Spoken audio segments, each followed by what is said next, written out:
I am Dr. Genesis Mercado, isa po akong licensed medical doctor dito sa Pilipinas. Ang topic po natin for today is kung sino yung mga pasyenteng mataas yung tsansang mahawa sila ng tuberculosis.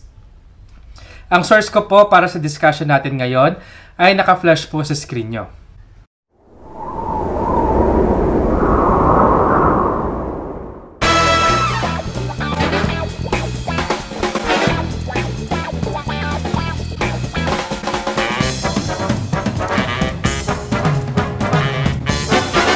Dr. Mercado, matagal na itong ubo ko na hindi gumagaling.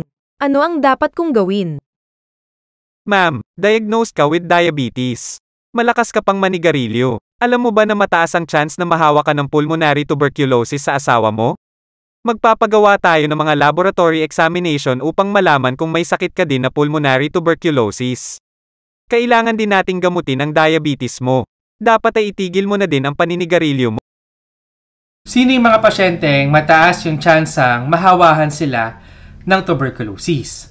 So number 1, ito po yung mga pasyenteng may exposure sa pasyenteng may TB or may kakilala silang may tuberculosis tapos kasama nila ito. Number 2, yung mga pasyenteng may dati ng history ng tuberculosis o yung mga pasyenteng dati ng nagka-TB. Number 3, yung mga pasyenteng may HIV. Number 4, diabetic patients.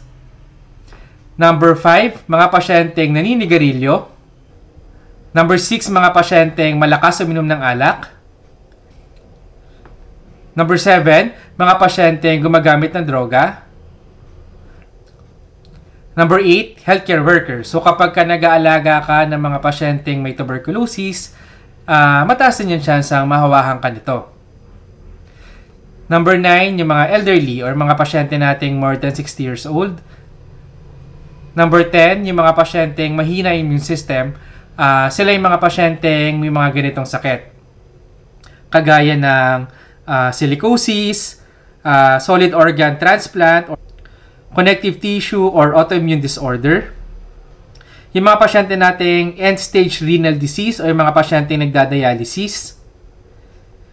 Patients na matagal nang gumagamit ng steroid, pasyente na nagki-chemotherapy, or yung mga pasyente nating may cancer.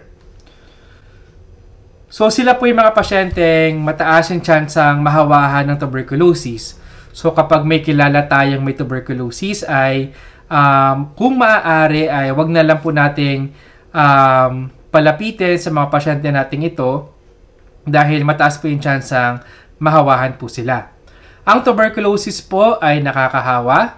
So kung may tuberculosis po kayo or kung may simptomas kayo ng tuberculosis or may kakilala po kayong may simptomas ng tuberculosis, ang pinakamaganda po ay magpa-check up po kaagad sa doktor.